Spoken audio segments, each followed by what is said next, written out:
Okay. What we're going to talk about today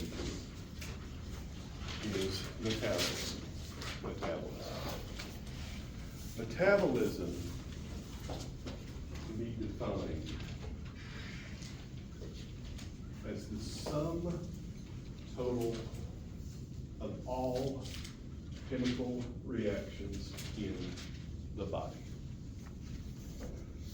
The sum total of all chemical reactions in the body.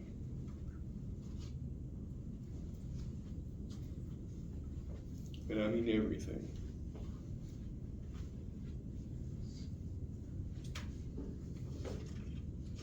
This in turn is split into two general sections. It's okay. That didn't sound too good. I Huh? hope I didn't break it. So that didn't sound too good. I hope I didn't break it. Not from that, on a padded surface, I can guarantee you didn't. Things are a lot tougher, you realize. Okay, the first is called anabolism, or anabolic. Back in the day, anabolic steroids were big news. Is anybody here a fan of baseball? I'm not either. I never understood the appeal. 15 minutes of action stretched out over 3 hours of time. Back in the late 90s, there was a home run marathon between two players. They were breaking some decades-old record. And the big question was, are these guys juiced? Well, of course they were juiced. If you looked at them the year before, they looked like me. If you look at them the year of the home run marathon, they look like the big green guy from the Avengers movies, the Incredible Hulk. And yes, I know it's old. It's very clear they were roided up. They admitted to it years later, but they still got to keep the record. Anabolic means building up. You start from small and you build to large. You said build up? Build up. You start from small atoms or small molecules and you build up. For example, proteins. Proteins are made up of amino acids. The amino acids are assembled into peptide chains at the ribosome. Those peptide chains are then put together to make proteins. Is that anabolic? Yes, that's anabolism, protein synthesis. The main thing I want you to get there is twofold. Number one, you're going from small to large. It's building up. It's building up.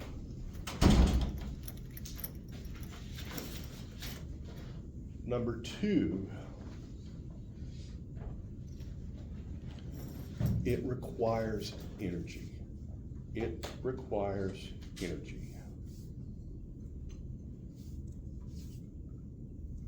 These are sometimes called endergonic reactions. E-N-D-E-R-G-O-N-I-C.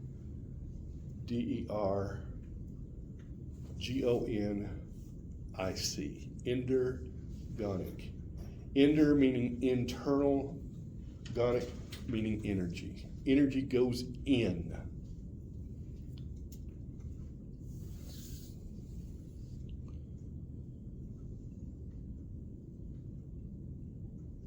The other class is called catabolism, or catabolic reactions. This is breaking down. You start with a large molecule and you break it down into much smaller molecules.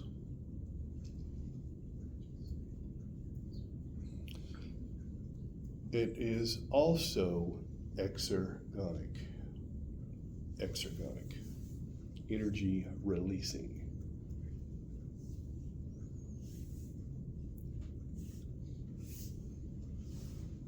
You said endergonic or Exergonic, external releasing energy. So going back to the example of a protein, when you eat something rich in proteins, say a steak, or vegetable base would be beans, legumes, something like that, that protein gets digested in your body, doesn't it? Your body breaks it down into the component amino acids. That is an exergonic reaction. That is a catabolic reaction. Catabolism. Everybody cool with that? Again, I think it's pretty straightforward.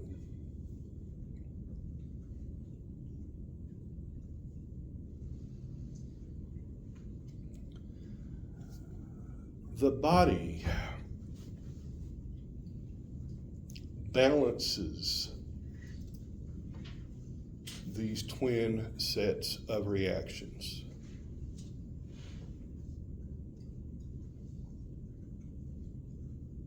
Remember, our ultimate goal is homeostasis, right? Maintaining that constant inner environment. That's what homeostasis is.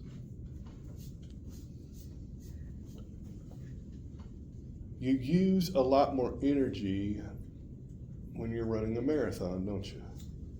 So do you think you're going to be using catabolism or anabolism in that? Somebody put a hand up.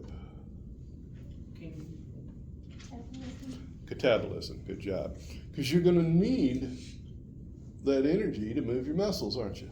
So you're going to be breaking down food, you're going to be breaking down glycogen that you've got stored in your liver, whatever you can to get energy. A bear fattening up for winter, is that anabolism or catabolism?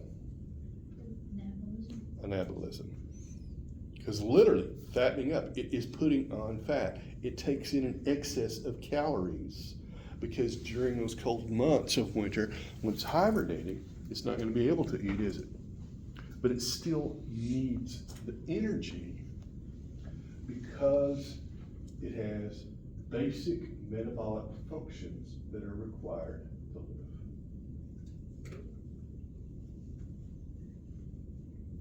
Are you going to burn more energy sitting in an air-conditioned room, or huddled up in a snow cave trying not to freeze? Probably in the snow cave, right? Because you need to keep your body temperature up. All of this is homeostasis. And the goal of metabolism ultimately is to obtain energy. Obtain energy.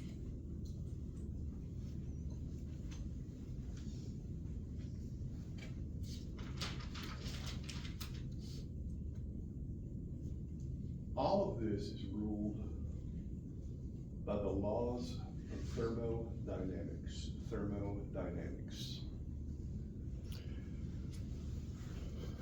A lot of people don't really understand what heat is.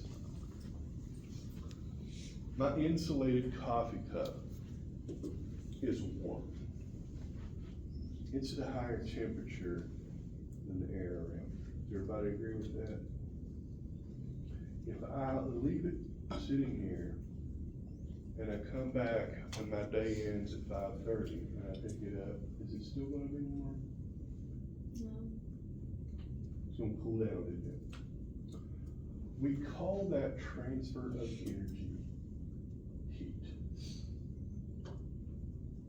Now, a physicist will shriek, a chemist will groan at the definition I'm gonna give you, but it is a good conceptual definition so you can understand it. Heat is the flow of energy from one system to another.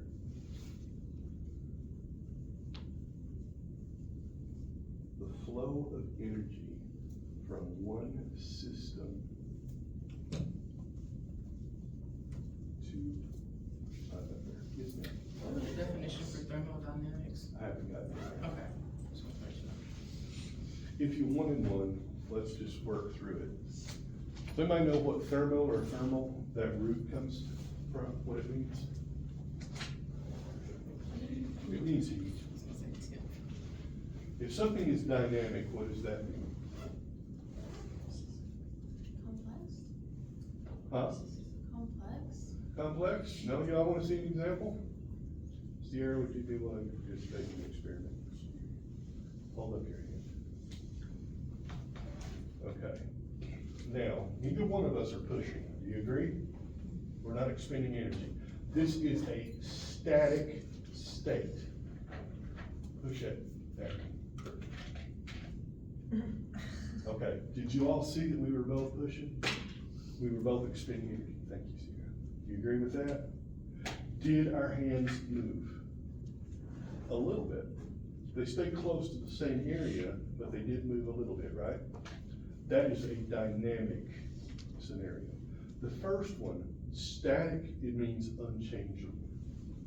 Dynamic literally means changing or active. Does that help?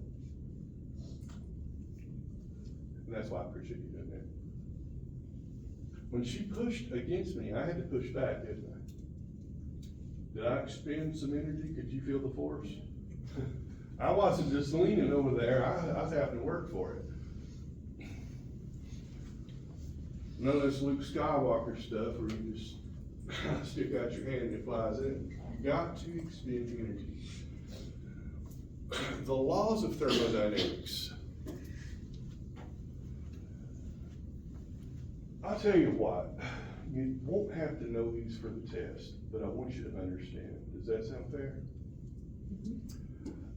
The first law of thermodynamics basically says you cannot create energy, you cannot destroy energy. What you can do is transfer it. Was I transferring some energy to you, Sierra? And she was transferring some back to me, weren't you? When we were equal, our hands met in an equilibrium, didn't they? Was that equilibrium dynamic? It shifted a little bit. Sometimes she had the advantage, sometimes I had the advantage. Everybody see how this goes? The key thing there, though, is you can't just create it. You have to get it from somewhere. Where do we as humans get our energy? Food. We don't just plug in, right? Be kind of nice we could. There are days I wish I could just plug in and recharge. But we get it from our food. We have to acquire it from an external source. Just sitting still, doing nothing, are you expending energy?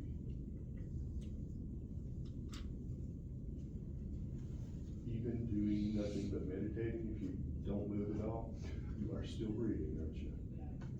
Is your heartbeat? You are expending energy. Does everybody see how this goes? And that's what I want you to understand. There is no such thing as a free lunch. Somebody's got to pay for it. You have to get energy to live, period. If you're a vegetarian or a vegan, you don't have to come from an animal source, but you have to get it from a vegetable source, don't you? That vegetable source gets it from the sun. The sun gets it from fusion reactions that are going on inside the core. Which brings us to the second law of thermodynamics. Entropy increases. Entropy increases. What the heck does that mean? It means everything decays, everything breaks down, everything is eventually going to trend towards disorder.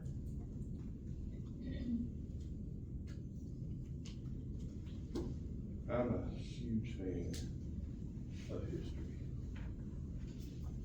I'm even more a fan of ancient Egypt. I know a lot about pyramids. What we have today is nothing compared to what they looked like when they were first built. They've lasted a long time, haven't they? Y'all want something to blow your mind?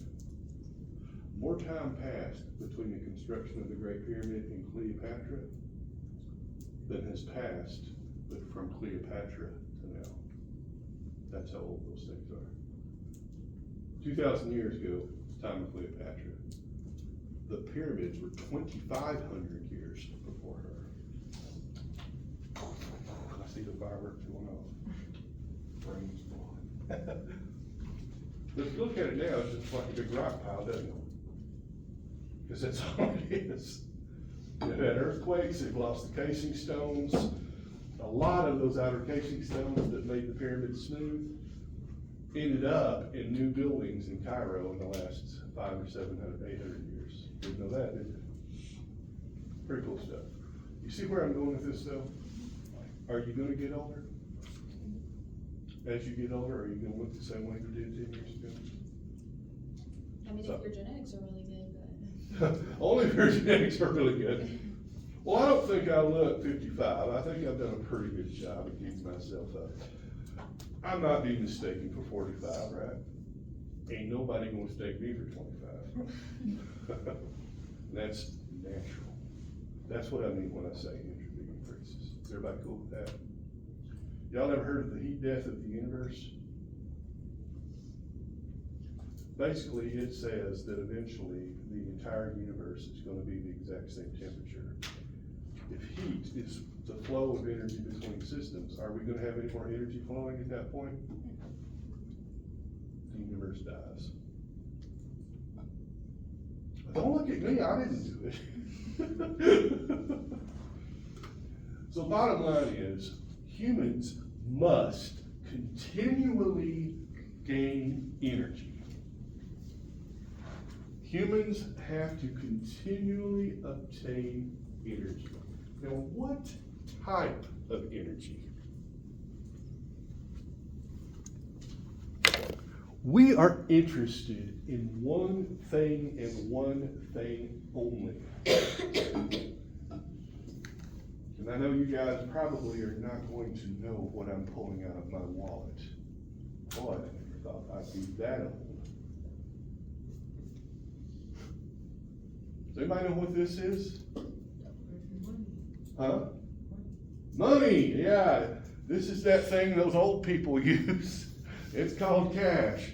I know y'all got these iPay or Apple Pay or Google Pay or whatever. You just wave your phone in front of it. I remember the first time I saw somebody doing that at a gas pump. I won't lie, I was parked at the convenience store. My brother was running in and getting something, and I was watching this young woman trying to decide if she was insane, stoned, or making a TikTok. She was doing this in front of the gas pump. My brother comes out, and I'm just trying not to laugh. He's like, I said, yeah, he goes, yeah, she's paying for her gas. And I'm like, my older brother knows what is going on, and I don't blame. But it used to be. You had to use this stuff, right? Cash. What can I use this for? Can I use this to put gas in my vehicle? Can I use it to get a snack out of the vending machine? Could I use this to run down to Chick-fil-A and get something to eat? I might be a bigger denomination, yeah. But foreign inflation, here's $1 want something. But I could use it for all those, couldn't I? If I had a stack big enough, could I pay my electric bill? You see where I'm going with this? I'd be willing to bet if we didn't have the electronic option that I know all of you are used to, most of you would probably prefer this form. Am I right? Because ultimately, you know you can use it or convert it for whatever you want. The human body is the same way. We accept cash only. In God we trust, all others pay cash. Right? You heard that phrase? It means that you know that that can be used for whatever purpose you want. I guarantee you, if I took that dollar bill out of my pocket and just offered it to Micaiah, she's not gonna say no to it. You might not be able to buy a lot of it, but if you get a stack big enough, you can buy something, right? They add up. The body is the same way. You don't want money in your account, you want cash in your pocket. Do you all agree?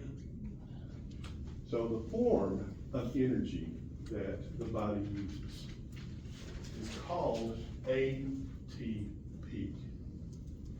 ATP.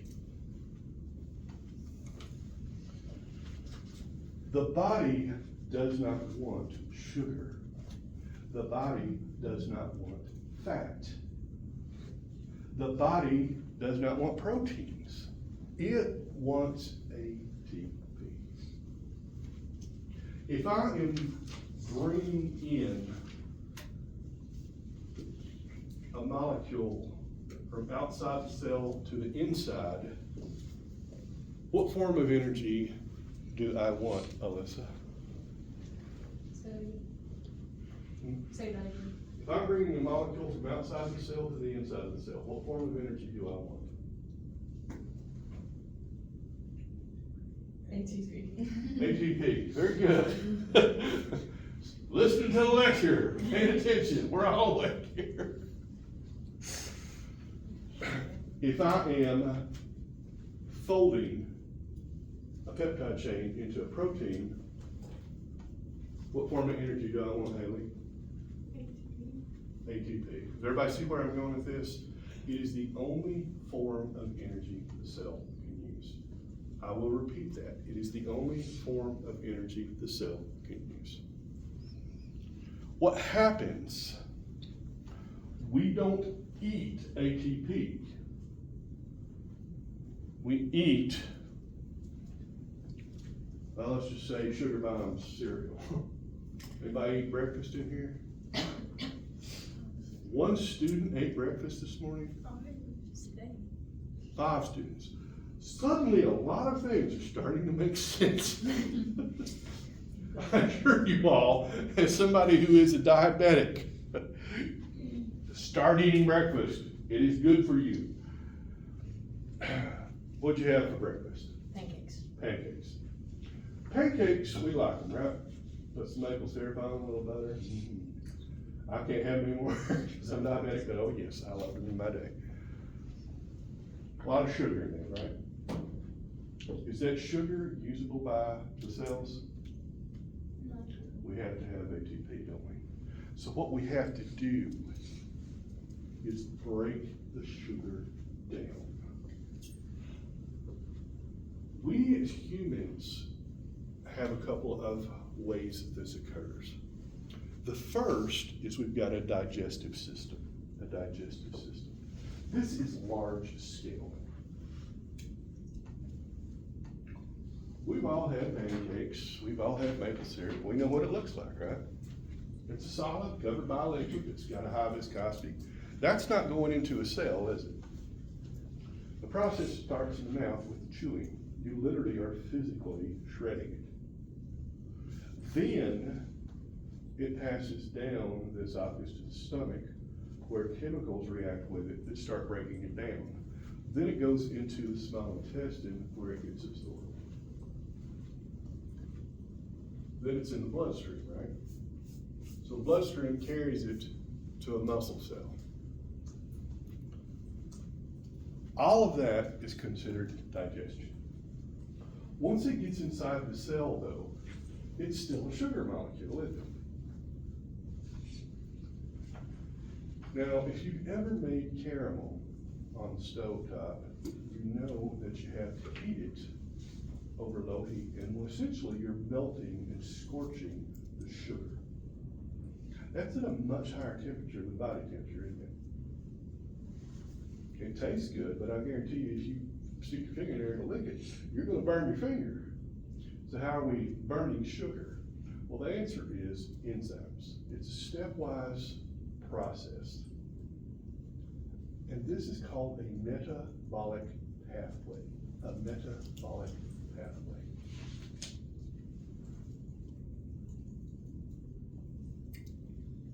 It's not one reaction. It is a series of reactions. Yes, ma'am? Can we backtrack a little? Was there only the 2 laws for the thermodynamics? Okay, I was making sure. I was leaving room for in case there was more for you. This is A&P, not a physics class. As I said, I'm sure there are some physicists who are rolling over in their graves hearing these simplified definitions I've given. But I have found, honestly, truly, a lot of times, people in the harder sciences like that, the more quantitative sciences, they lose sight of the idea behind it, the concept. I made it all the way through calculus, 3 separate tries before I made it through. I knew how to take derivatives, I knew how to do double derivatives, I could do integrals. But it wasn't until I had been a professor for a few years that I actually understood that what a derivative is allowing you to calculate the slope of the curve.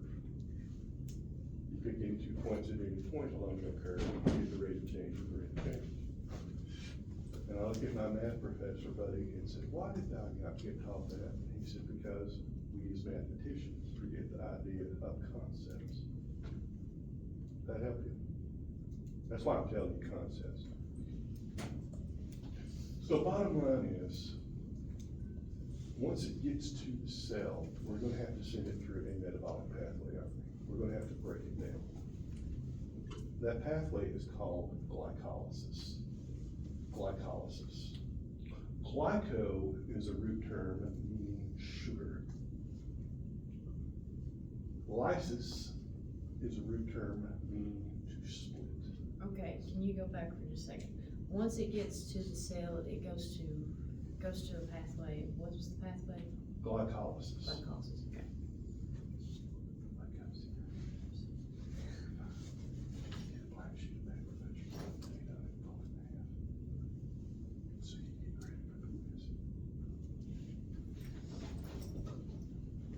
You said glycolysis was the splitting of, Sugar. When you breathe out, what are you breathing out? What do you exhale? Carbon dioxide. Carbon dioxide. You are literally going to break that sugar molecule down completely into nothing but carbon dioxide and water.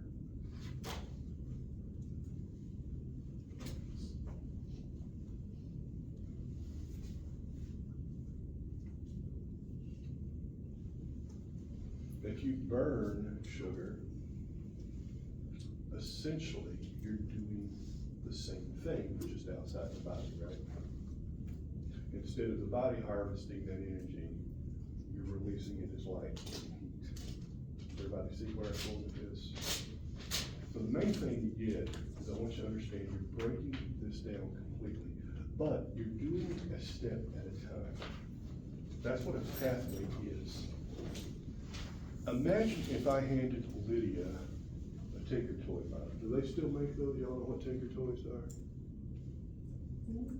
Little wooden rods you shove into little wooden discs to build structures. You take one off, you pass it to Crystal. she takes one off. You pass it to Haley, she takes one off. You see where we're going? By the time it gets all the way back here to Aiden, there's nothing left, right? Aiden didn't disassemble it himself. He had help, didn't he? You didn't take the whole thing, you just took one little piece. But by the time it goes through every transfer, we've broken it down completely. Is everyone clear on that? That's what glycolysis is, breaking that down completely. Now, what we are left with at the end of this process, we've gotten a little bit of ATP out of it. Not a lot, just a little, but we've gotten enough that we at least got back what we put in. If I asked you to give me 50 cents now, and at the end of the lab I gave you back $1, I bet you'd take it, wouldn't you? Pretty good return on your investment, isn't it? Glycolysis itself, in terms of yield of ATP, is about like that. However, most of the energy that you have is in the form of electrons. Most of the energy you have is in the form of electrons. Does the cell use electrons as energy? No, it uses ATP. What we're going to do is we're going to harvest that energy in the electrons in our mitochondria, and we are going to use it to synthesize ATP. So the last step in this process is the synthesis of ATP.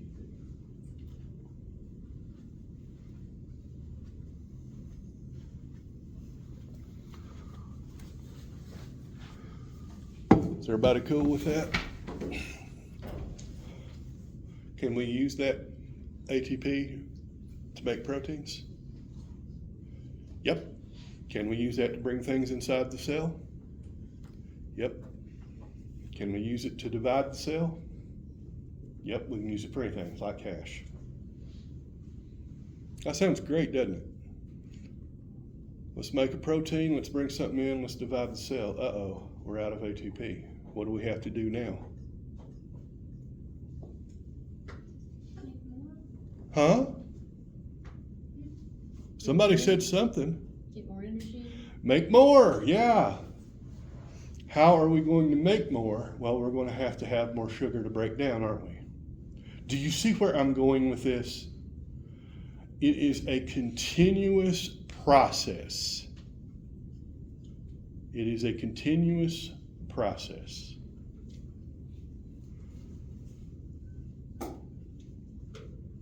What happens when you run out of ATP?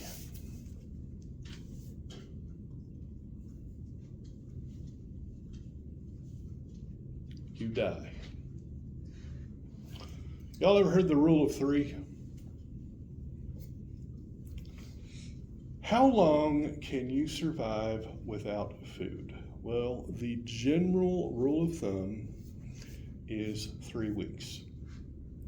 Your body has enough stored energy to keep you alive for about 3 weeks without eating anything. Now that may vary according to your size, your metabolism. Is everybody with me? How many days can you survive without water? 3. How many minutes can you survive without oxygen? 3. You see where all this goes? The whole point is all 3 of those processes, or all 3 of those things, are involved in cellular respiration, aren't they? Making ATP. I want everybody to get that in your notes. You have to have ATP to survive. No ATP, no survival. No survival means you die. I've been dead. 0 to 5 stars, do not recommend. Not the most pleasant experience. Yes, I'm serious, Micaiah. I told y'all that, didn't I? Flatline for 2 minutes. Is everybody with me? You understand where I'm going with this? You understand what all of this means? Has anybody in here ever had a really intense workout and then the next day you wake up? How do your muscles feel? I see somebody sore, right? Burning. The reason for that is because your energy demands are so high that your body cannot get enough energy from glycolysis. Glycolysis requires oxygen.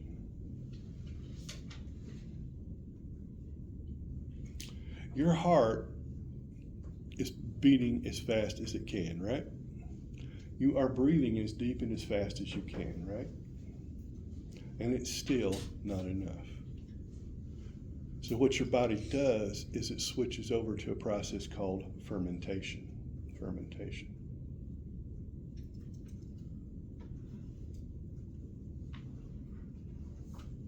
It breaks down the sugar in a mechanism that does not require oxygen. The problem is it's nowhere near as efficient as cellular respiration. Cellular respiration is the term for pretty much everything from glycolysis all the way through ATP synthesis.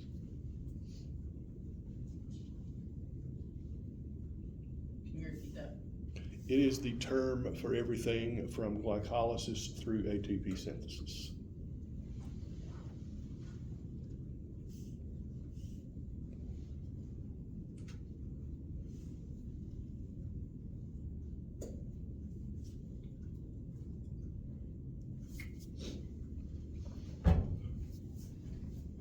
Glycolysis to what? Everything from glycolysis to ATP synthesis is cellular respiration. Glycolysis is the breakdown of glucose. Glycolysis does not include making ATP, it's just breaking down the glucose. Now, there are other pathways besides glycolysis. You can break down proteins and acquire energy that way, can't you? You can break down fats or oils and acquire energy that way.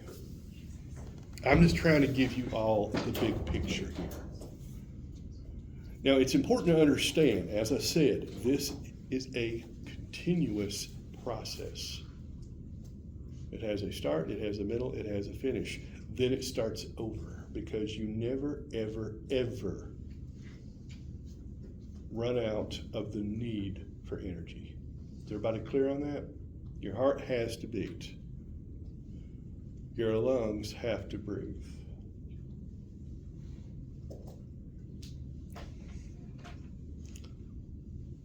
Is fermentation enough to keep what we call the basal level of metabolism going? No.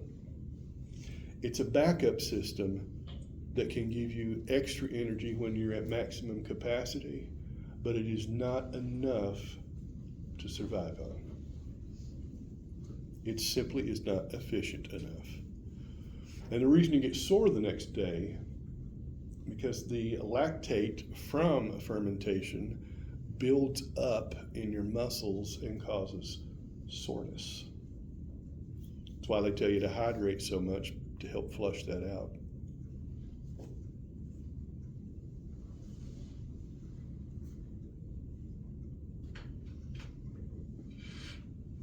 So everybody with me? Is energy the only thing we obtain from our food? No.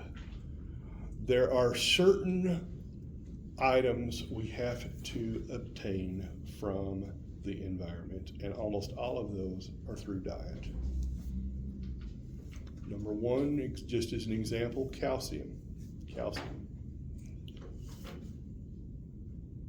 the extracellular matrix in bone is mainly calcium carbonate, isn't it? Where do you get that calcium?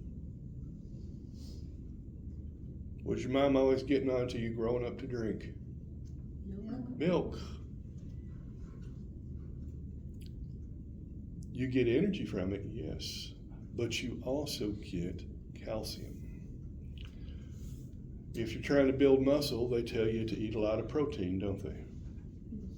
The reason is there are certain amino acids called essential amino acids that you cannot make in your body. Your body does not have the ability to synthesize these. You lack the enzymes. So where do you get those? Diet. You eat them.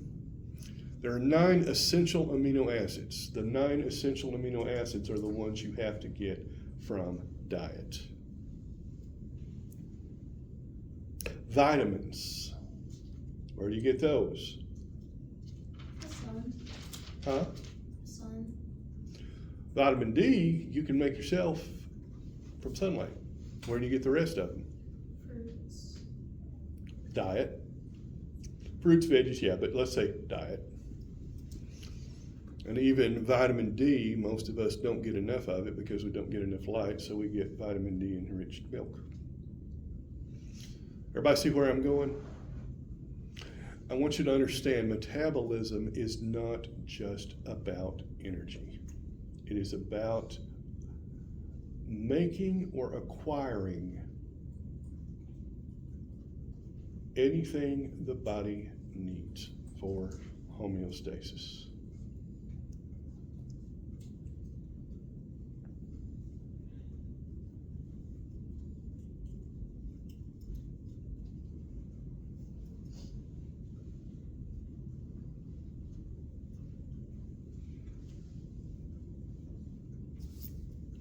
Any questions?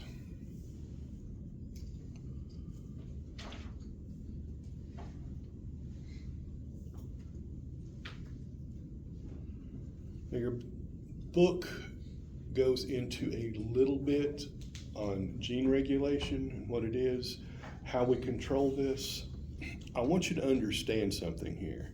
There are multiple levels of control of metabolism. There are multiple levels of control.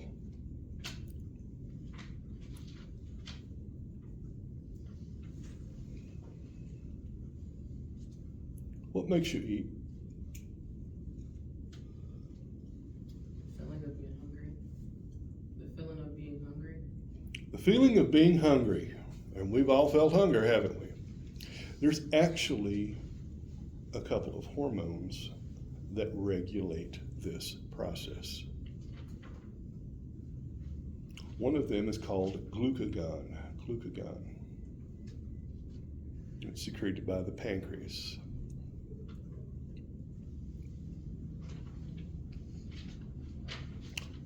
Another one is insulin. Insulin, also secreted by the pancreas. Can you spell the first one? Glucagon. Glucagon. Glucagon. Y'all heard of Ozempic and all these miracle weight loss drugs? Since I'm diabetic, I'm actually prescribed one of those drugs called Mounjaro. And being the person I am, I always have to know what's going in my body, so I looked up the biochemistry of it, the whole 9 yards. It's pretty cool. It basically is something that mimics the function of glucagon. So when I say I don't get hungry, I mean I don't get hungry. There have been, most days with that, I'll eat one meal and a light snack. That's how impressive it is. I've been on it since the end of last May. I've lost 35 pounds in that time. Yesterday, with my Anatomy and Phys 2 class down at the McRae Center, they wanted to see what happens to a diabetic's blood sugar. We were all measuring our blood sugar. I had to force myself to eat my normal lunch, which is a sandwich, chips, some broccoli. And for good measure, I decided since I wanted to jack my blood sugar up, I threw in a Little Debbie snack cake. But I realized my blood sugar was not going to go up enough. So I skipped my Manjaro injection for 2 days. Still wasn't going up enough. I got myself a 20-ounce Mellow Yellow. It still wasn't going up enough. I went down and I had to this may shock you, but I literally had to force myself to eat not 1, but 2 Hershey bars. Oh, the things I do for my class. But when I say force myself, I'm not joking. I did not really want to eat them. That's how powerful those medications are. On the plus side, it did jack my blood sugar up. It's about 210. All the students are wanting to measure theirs, so they're at like 80 to 90. One young lady's down like 77 and she's bragging. And then I said, watch this. And I got out with the insulin and I injected myself. 1 hour later, I checked my blood sugar. It had dropped from 210 to 123. You see how powerful these hormones are? I have type 2 diabetes. It's not the same as juvenile or type 1. That means someone has type 1, they don't produce insulin. The ability to produce that is gone. The beta cells that make it in the pancreas are destroyed by the immune system. Somebody like me, my body has quit responding as well to insulin. So I have to be very, very careful of what I eat. And I'm not gonna lie, I'm kind of proud of myself because if I had to jigger it that much just to get it above normal, that means I'm doing a pretty good job on my own with diet and exercise of keeping it down. But it is something that requires discipline. And I'm just showing you, that's on the large scale, right? What happens on the small scale? Well, certain cells need more energy at certain times, don't they? Do you have to keep your heart pumping? It's got to have that ATP, doesn't it? What about your brain? What about the muscles in your fingers? Are they as critical? You've heard of people getting frostbite. Where do they get it? The extremities, right? Fingers, toes, nose. The reason for that, your body does something called vasoconstriction. It literally makes the blood vessels constrict so the blood flow is lessened in those areas to the point where they may not get enough nutrients and energy to survive. You ever see anybody with frostbite? Their fingertips turn black. What's happened, those cells have died from a lack of blood flow. But the critical components in your core continually supplied, aren't they? You see where I'm going with this? So I want you to understand, this is a very, very complex system of regulation. It goes all the way from the DNA level to the hormonal level. Is everybody clear on that? Make sure you get it in your notes.